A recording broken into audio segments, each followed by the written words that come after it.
Diferentes artes contra el racismo. Buen día, jóvenes. Antes de comenzar, quiero pedirles que se imaginen esto. ¿Alguna vez alguien los llamó por su color de piel, por su apellido, por su forma de hablar o por ser de cierto lugar? ¿O han visto cómo alguien en su colonia, cerca, en su familia o en la escuela recibe un trato diferente, peor, simplemente por cómo se ve o de dónde viene?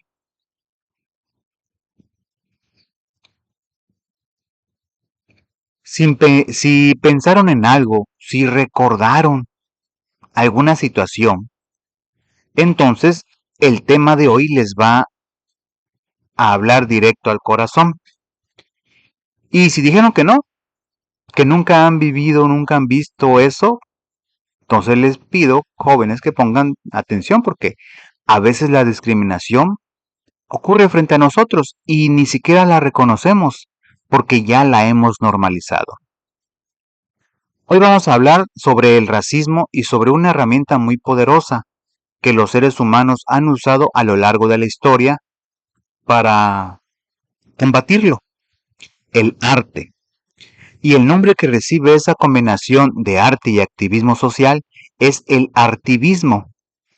El artivismo es, dicho de forma sencilla, el uso del arte como forma de protesta, de denuncia y de transformación social.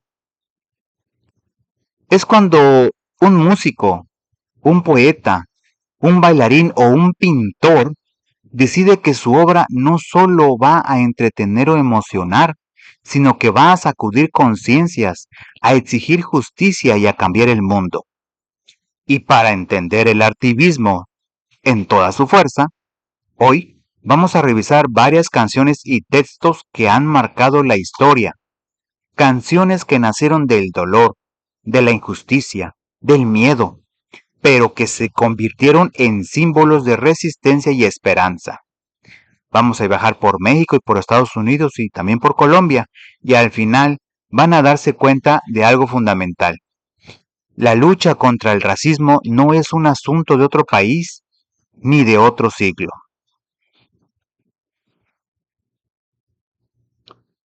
La primera obra que vamos a analizar es una canción del grupo mexicano La Maldita Vecindad y los Hijos del Quinto Patio, y se llama Salta pa' atrás. Pero antes de escuchar, permítame preguntarles algo. ¿Alguna vez han escuchado palabras como cholo, naco, indio, oaxaco o chilango usadas como insulto? Apuesto a que sí, ¿verdad? Quizás incluso las han dicho sin pensar demasiado en ello. Bueno, jóvenes, lo que esta canción nos va a revelar es que esas palabras no nacieron de la nada.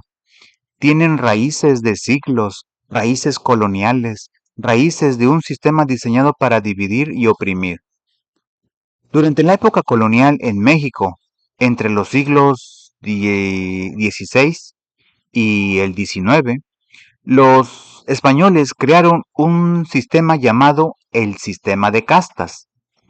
En ese sistema, el lugar que ocupabas en la sociedad, tus derechos, tu acceso a la educación, al trabajo, a la justicia, todo dependía de tu origen racial, de quiénes eran tus padres y de qué mezcla de sangres te habían dado la vida.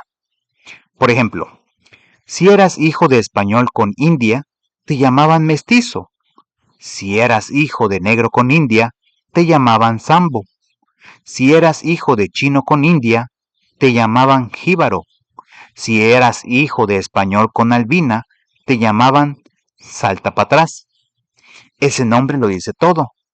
Si en tu apariencia física se notaba una mezcla que los colonizadores consideraban inferior, decían que habías saltado hacia atrás en la escala racial, como si hubiera una escala, como si unos seres humanos fueran superiores a otros por la cantidad de melanina en su piel.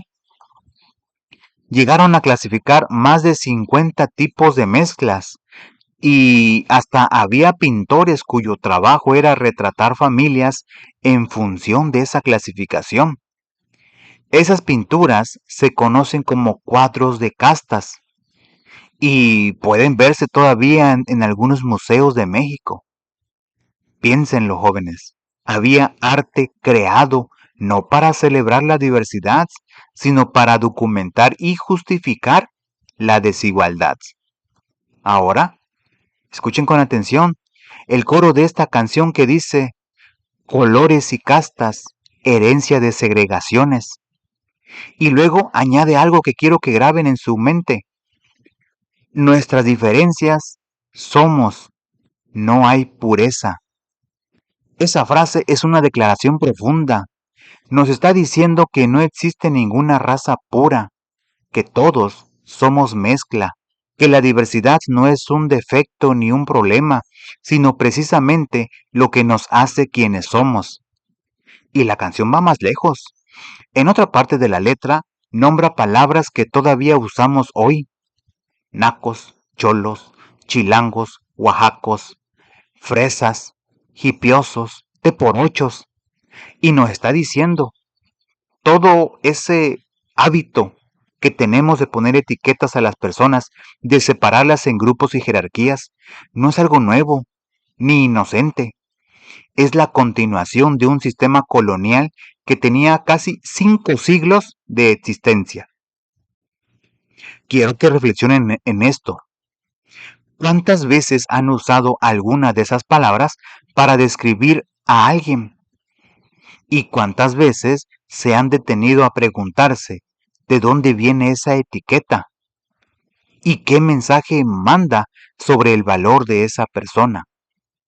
El activismo de la maldita vecindad está haciendo exactamente eso, tomando algo cotidiano, algo que oímos y decimos todos los días, y mostrando su historia, sus raíces, su peso. Eso es lo que el arte puede hacer, que una clase de historia muchas veces no logra. Pasemos ahora a una canción que la revista Time eligió como la mejor canción del siglo XX. Se llama Strange Fruit, que en español significa fruta extraña, mejor decirlo en español. Y esta fue grabada en 1939 por una cantante de jazz llamada Billie Holiday. Les hago una pregunta. ¿Qué imagen mental les produce la frase fruta extraña colgando de los álamos? Probablemente piensen en algo natural, quizás en un árbol poco común. Pero esta canción no habla de ninguna fruta. Habla de algo terrible y real que ocurría en el sur de Estados Unidos en esa época. Los linchamientos. Un linchamiento es el asesinato de una persona por parte de una multitud, generalmente de manera pública y violenta. Y en el sur de los Estados Unidos, durante décadas, grupos racistas asesinaban a personas afroamericanas, colgándolas de los árboles, y lo hacían en público, a veces con fotografías, a veces frente a similitudes que aplaudían. La ley casi nunca hacía nada. Fruta extraña fue escrita por Abel Meeropol, un maestro judío que quedó profundamente perturbado al ver esas fotografías. Usó la naturaleza, las flores de magnolia, la brisa del sur, la imagen pastoral del campo, para contrastar brutalmente con la violencia que quería denunciar. Esa mezcla de belleza y horror es lo que hace la canción tan impactante y tan difícil de olvidar. Todo esto ocurría bajo las leyes de Jim Crow, un conjunto de normas que legalizaban la segregación racial. Había autobuses separados para blancos y para negros, escuelas separadas, bebederos separados, restaurantes, hospitales. todo separado bajo el lema hipócrita de separados pero iguales. Claro que nada era igual. Los servicios para personas negras eran siempre inferiores, cuando existían. Imaginen por un momento ir a la escuela y que haya una puerta para ustedes y otra puerta para sus compañeros de diferente color de piel. Imaginen subir al camión y que les digan que solo pueden sentarse en los asientos del fondo. Imaginen ser brillantes, talentosos, trabajadores y que aún así la ley les diga que son menos. Eso era la realidad de millones de personas. Y Billie Holiday se paró frente al micrófono y cantó eso, con su voz, sin disfraces, sin metáforas, complicadas para quien supiera escuchar, con todo el riesgo que eso implicaba. No puedo hablarles de esta canción sin contarles quién fue Billie Holiday, porque su vida es en sí misma una lección sobre la resistencia y sobre lo que cuesta decir la verdad en un mundo que prefiere el silencio. Billie Holiday nació en 1915. Su nombre real era Eleanora Flanagan. Fue hija de una joven de apenas 13 años y de un guitarrista de jazz que la abandonó poco después de que naciera. Creció en el Baltimore de entreguerras, en la pobreza, al cuidado de distintos familiares y vecinos, mientras su madre trabajaba como empleada doméstica o como prostituta para sobrevivir. A los 10 años fue víctima de una agresión sexual. Y aquí viene algo que es importante que sepan porque ilustra perfectamente cómo el racismo opera dentro de las instituciones. El jurado que vio su caso la consideró culpable a ella, a la niña de 10 años, y a su agresor lo condenó a apenas 3 meses de prisión.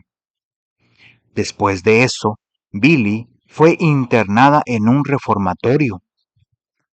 A pesar de todo, encontró en la música su camino. Empezó a cantar en los bares de Harlem y construyó una carrera brillante. Pero, fuera de los escenarios, seguía sufriendo la discriminación. No podía usar los mismos ascensores ni las mismas entradas que los artistas blancos con quienes actuaba. Su sueldo no era ni remotamente comparable al de ellos. Cuando empezó a cantar Fruta extraña en público, las amenazas llegaron de inmediato. El gobierno la vigiló. Los clubes nocturnos le cerraron sus puertas. Fue a la cárcel y aún así siguió cantando esta canción. Murió a los 44 años, sola, en un hospital de Nueva York, arrestada por consumo de drogas mientras agonizaba por cirrosis. Junto a ella, solo su perro. ¿Por qué les cuento esto? Porque hay una lección ahí que me parece fundamental. Billie Holiday pudo haber callado, cantar canciones más cómodas, más seguras, que no le causaran problemas. Y eligió no hacerlo. Eligió usar su arte para decir la verdad, aunque eso le costara claro. Eso es activismo en su forma más pura y valiente. La siguiente obra que vamos a ver es una mezcla de dos canciones, popularizada con enorme fuerza por Nina Simone, una pianista, cantante y activista afroamericana que dedicó su carrera a la lucha de los derechos civiles. La canción se llama Ain't Got Not, I Got Life, que podemos traducir como no tengo nada, tengo vida. Mejor decirla en español. Esta canción tiene una estructura muy especial y quiero que la noten porque es ahí donde está toda su inteligencia. La primera parte es una lista larga, muy larga, de todo lo que la narradora no tiene. No tiene casa, no tiene zapatos, no tiene dinero, no tiene clase social, no tiene educación, no tiene familia, no tiene país, no tiene fe, no tiene amor. línea tras línea de carencias. Conforme avanza, el peso de esa lista se vuelve casi insoportable. Y eso es exactamente lo que el racismo y la pobreza sistémica hacen. Acumulan carencias. Las personas afroamericanas en los años 60 en Estados Unidos enfrentaban una pobreza construida durante siglos, primero de esclavitud y luego de segregación. No tenían lo que otros tenían, no porque no trabajaran, no porque no fueran inteligentes, sino porque el sistema estaba diseñado para negarles el acceso. Pero entonces, en el punto más bajo de la canción os sucede algo inesperado. La voz pregunta, ¿pero qué tengo? Y en lugar de seguir enumerando lo que le falta, comienza a enumerar todo lo que nadie, absolutamente nadie, puede quitarle. Tiene su cabello, tiene su cerebro, tiene sus oídos, sus ojos, su nariz, su boca, su sonrisa, su lengua, su barbilla, su cuello, su corazón, su alma, su espalda, sus brazos, sus manos, sus dedos, sus piernas, sus pies, su hígado, su sangre, y termina con la frase que lo resume todo. Tengo vida. Tengo mi vida. Quiero que se queden un momento con esa imagen.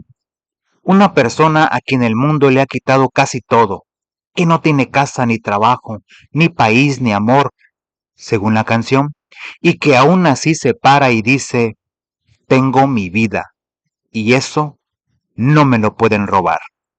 Eso es dignidad, eso es empoderamiento. Y esa es una lección que va mucho más allá del racismo de los años 60. Cualquiera de ustedes, en el momento más difícil de su vida, puede hacerse esa pregunta. ¿Qué tengo? Y descubrirá que tiene mucho más de lo que cree. Nina Simone convirtió esta canción en un himno de la lucha por los derechos civiles porque entendió que antes de exigir derechos al mundo, necesitas recordarte a ti mismo que eres un ser humano completo, que tu existencia tiene valor independientemente de que te lo hayan negado. En la guía también nos habla de Rosa Parks y aquí quiero contarles algo que muchos libros no dicen o que lo dicen mal. El 1 de diciembre de 1955, Rosa Parks, una mujer afroamericana, se negó a ceder su asiento a un hombre blanco en un autobús de Montgomery, Alabama. Fue arrestada, multada y encarcelada. Su acto encendió el boicot de los autobuses de Montgomery, una protesta que duró 381 días y terminó con la derogación de las leyes de segregación en el transporte público. La historia popular nos cuenta esto como si Rosa Parks fuera una mujer ordinaria, que un día simplemente estaba cansada y decidió no moverse, como si hubiera sido un impulso espontáneo. Pero la realidad es diferente y mucho más poderosa. Rosa Parks era una activista con años de formación en el movimiento por los derechos civiles. Sabía exactamente lo que estaba haciendo y además, ese mismo día, otras mujeres y hombres negros hicieron exactamente lo mismo en diferentes autobuses de la ciudad. No fue un acto solitario, fue una acción coordinada, colectiva y valiente. ¿Por qué importa esta distinción?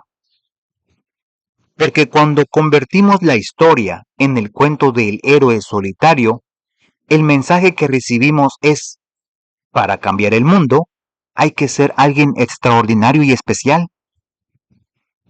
Pero cuando conocemos la historia real, El mensaje es mucho más poderoso y mucho más accesible.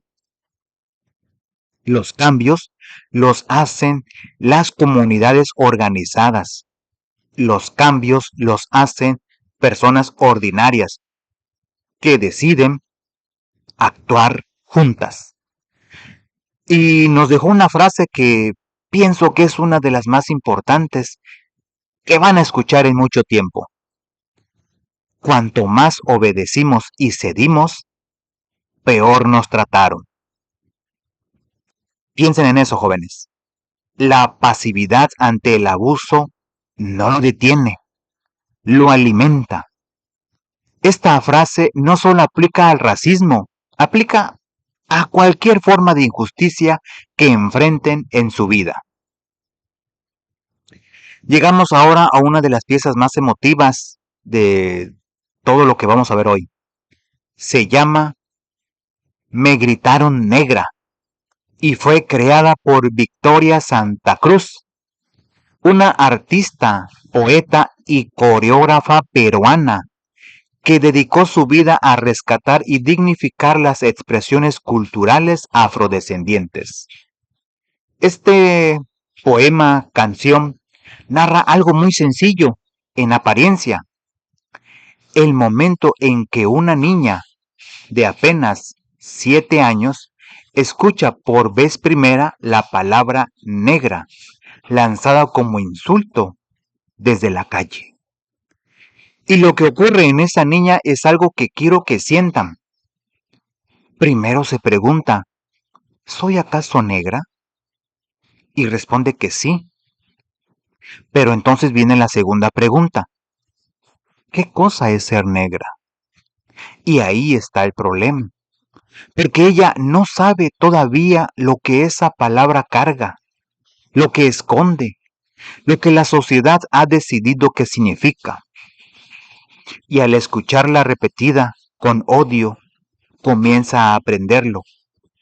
Y lo aprende de la peor manera, retrocediendo, sintiendo vergüenza de su cabello, de sus labios, de su piel, alisándose el cabello, empolvándose la cara, intentando borrarse a sí misma.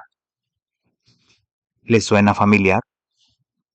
¿Han visto alguna vez a alguien cambiar su forma de hablar, su nombre, su ropa, su cabello, para no parecer demasiado indígena, demasiado del pueblo, demasiado pobre, para encajar en un estándar que alguien más definió como lo correcto? Eso, jóvenes, es exactamente lo que la canción describe, y lo describe con una honestidad que duele. Pero el poema no termina ahí. En el momento en que la niña está a punto de desaparecer completamente bajo el peso de esa vergüenza, algo cambia. Está a punto de caer y en ese instante decide, ¿y qué? Y en lugar de huir de la palabra, la abraza, la dice en voz alta, con ritmo, con orgullo, negra soy. Y qué lindo suena. Y qué ritmo tiene. Ese momento es el corazón del activismo. No solo denuncia la injusticia, propone una salida. Esa salida es la recuperación de la identidad como un acto de dignidad, de resistencia, de amor propio. Y la lección para ustedes es esta. Si alguien alguna vez ha usado un rasgo de su identidad, su origen, su forma de hablar, su color, su apellido, para hacerlo sentir menos, ese rasgo no es su debilidad. Ese rasgo es exactamente lo que los hace quienes son. Y nadie tiene el derecho de quitarles eso. La última canción que vamos a analizar hoy se llama Rebelión y es de Joe Arroyo, un cantante de salsa colombiano nacido en Cartagena de Indias, ciudad que, como veremos, tiene una historia profundamente ligada al tema de hoy. La canción narra una historia que ocurrió en el siglo XVII, en los años 1600, en las calles de Cartagena. En esa época, Miles de personas africanas eran traídas encadenadas a América para ser vendidas y esclavizadas. Un matrimonio africano esclavizado por un español que los maltrataba brutalmente vive el momento en que el amo golpea a la mujer y el hombre harto se rebela, toma venganza por amor y su grito, según la canción, todavía se escucha. No le pegue a la negra. Esta canción es historia viva. Cartagena fue uno de los puertos principales de entrada de personas africanas esclavizadas en América Latina. Miles de hombres y mujeres llegaron ahí despojados de sus nombres, sus idiomas, sus familias, su libertad. Todo les fue quitado. Y aún así, resistieron, formaron comunidades, preservaron su música, sus ritmos, sus danzas, su espiritualidad y participaron activamente en las guerras de independencia. En la guía, si lo quieren revisar, nos dice algo que muchos libros de historia omiten. Cartagena fue uno de los primeros lugares donde comenzó la lucha por la independencia de América Latina, y eso fue posible en gran medida gracias a la participación de los afrodescendientes. Las personas que llegaron esclavizadas terminaron siendo protagonistas de la libertad de un continente. Y Joe Arroyo cuenta todo esto bailando, con ritmo, con alegría, con cuerpo. ¿Por qué con alegría si la historia es tan dolorosa? Porque la cultura afrodescendiente entendió algo que es muy sabio. El baile, la música, el ritmo, también son formas de resistir, son formas de mantenerse vivo. Cuando el mundo intenta destruirte, son formas de decirle al opresor, no pudiste quitarme todo, aquí sigo, aquí bailo, aquí existo. Hay un dato importante que quiero que recuerden. La participación afrodescendiente en la historia de América Latina no es un detalle menor, es un pilar. Y reconocerla es parte de combatir el racismo, porque el racismo también opera en el olvido, en decir quién merece aparecer en los libros de historia y quién no. Bien, jóvenes, ya hemos llegado al final de nuestro video de hoy y antes de despedirme quiero hacer un recorrido rápido por todo lo que vimos. Empezamos entendiendo que el artivismo es el uso del arte como herramienta de denuncia y transformación social. Y vimos cómo esa herramienta ha sido usada por artistas de distintos países y épocas para hablar de algo que no debería existir, pero que existe: el racismo. Con Salta para atrás de la maldita vecindad, aprendimos que el racismo en México tiene raíces coloniales de siglos, que el sistema de castas inventó etiquetas para dividir y oprimir, y que muchas de esas etiquetas seguimos usando hoy sin siquiera darnos cuenta. Con Fruta Extraña conocimos a Billie Holiday y aprendimos que el arte puede ser un acto de valentía que cuesta caro, que denunciar la injusticia tiene un precio y que hay personas que eligieron pagarlo para que otros no tuvieran que sufrirla en silencio. Con Ein's Got Not Eye of Life de Nina Simone, entendimos que la dignidad no depende de lo que tenemos o nos han dado, sino de reconocer el valor de nuestra propia existencia, que mientras tengamos vida, tenemos algo que nadie puede robarnos. Con la historia de Rosa Parks, aprendimos que los cambios sociales no los hacen los héroes solitarios y que la pasividad sino que las comunidades organizadas que deciden actuar juntas y que la pasividad ante la injusticia no es inocente. Con Me gritaron negra de Victoria Santa Cruz hicimos el viaje más íntimo, el de reconocer y abrazar nuestra propia identidad, incluso cuando el mundo la ha usado para herirnos, porque nuestra identidad no es nuestra debilidad, es nuestra fuerza. Y con Rebelión de Joe Arroyo, recordamos que detrás de cada ritmo, de cada baile, de cada canción, hay una historia de resistencia que merece ser conocida y honrada. No tienen que ser Billie Holiday, ni Rosa Parks, ni Nina Simone. Pueden empezar por algo mucho más cercano. No reírse de un chiste racista. No repetir etiquetas que humillan. Hablar cuando ven una injusticia. Valorar la diversidad de su comunidad. Estar orgullosos de sus raíces. El arte que analizamos hoy nació del sufrimiento, pero se convirtió en fuerza. Eso es lo que el artivismo hace. Transforma el dolor en acción, la injusticia en conciencia, el silencio en voz. Los dejo con una frase de Nina Simone que me parece el mejor cierre posible para el día de hoy. Te diré lo que es la libertad para mí. Es la ausencia del miedo. Que salgan de aquí un poco más libres, jóvenes, un poco más conscientes y un poco más comprometidos con ser la mejor versión de sí mismos y con construir un mundo más justo para todos. Muchas gracias por su atención.